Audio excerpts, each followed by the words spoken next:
فاضل 100 ثانية بس وتضرب ساعة القيامة. ده مش كلامي أنا، ده كلام العلماء المسؤولين عن ساعة القيامة. ودي الساعة اللي اخترعها علماء الذرة اللي ساهموا في اختراع القنبلة الذرية اللي رمتها أمريكا على اليابان في الحرب العالمية الثانية. العلماء دول استخدموا الساعة دي كدليل على قرب نهاية حياة البشر بسبب أفعالهم. إيه بقى قصة الساعة دي وأهم التواريخ اللي اتغيرت فيها؟ أنا حكيم الشيخ ودي قصة جديدة من ببساطة. بعد ما أمريكا ضربت القنبلة النووية على اليابان وخلصت الحرب العالمية الثانية، العالم فضل مصدوم من مستقبل الأسلحة اللي بيبنيها البشر. معنى كده إن الحرب العالمية الثالثة اللي هتقوم بين الدول هتكون حرب نهاية الحضارة بسبب التطوير المبالغ فيه في الأسلحة. فجم مجموعة من علماء الذرة اللي اتكلمنا عنهم دول اخترعوا ساعة كده رمز، دليل بيفصلهم عن بداية الحرب الأخيرة. كل لما الأوضاع ما تبقاش ولا بد يقربوا عقارب الساعة لنص الليل، ولما الدنيا تهدى شوية ترجع تبعد تاني.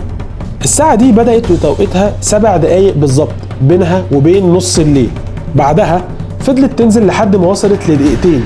وده كان في الفترة اللي كان الاتحاد السوفيتي والأمريكان بيعملوا فيها اختبارات نووية كتيرة جدا، اللي انتهت وقتها بأزمة الصواريخ القوبية لو حد يسمع عنها. الأزمة دي حرفيا ما حصلش زيها من بعد الحرب العالمية الثانية. الأمريكان والاتحاد السوفيتي كان على وشك يقوم بينهم حرب نووية شاملة، وبعد التوتر الأوضاع اللي حصل دوت اتدخلت دول كتير عشان خاطر تهدي الوضع.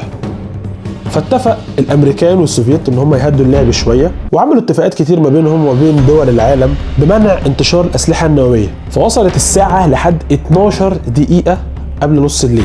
بعدها حصلت شويه حروب كده زي حروب العرب واسرائيل، والحرب السوفيتيه الافغانيه والامريكانيه الافغانيه، والهند وباكستان والعراق وايران. فالساعه فضلت تنزل لحد 3 دقائق، وده في سنه 1984.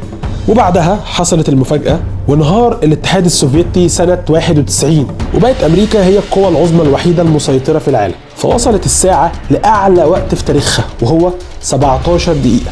وفضلت الأمور هادية كده شوية، لكن بسبب توسع الدول في امتلاك الأسلحة النووية وإجراء اختبارات كتير عليها وبداية ظهور مشاكل المناخ، الوقت رجع يقل تاني. وبالمناسبة مجرد ما الرئيس ترامب تم إعلانه رئيس لأمريكا، الساعة نزلت 30 ثانية كاملة، لأن كان أهدافه أصلا إن هو يزود الترسانة النووية للجيش الأمريكي، وما كانش مقتنع بموضوع تغير المناخ ده أصلا.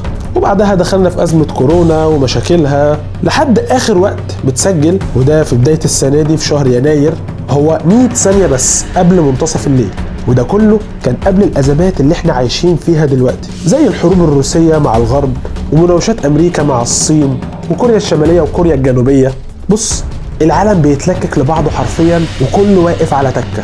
العلماء بيأكدوا ان التوقيت اللي احنا فيه حاليا ده هيتغير لو فضلت الاوضاع كده، فنتمنى الوضع يتحسن عشان احنا مش ناقصين بصراحة. دلوقتي بقى تفتكر الساعة دي توقيتها هيوصل لنص الليل فعلا، ولا البشر هيعقلوا كده وهيبطلوا خناق؟ لو عجبك المحتوى اعمل شير واشترك في القناة عشان تتابع كل جديد.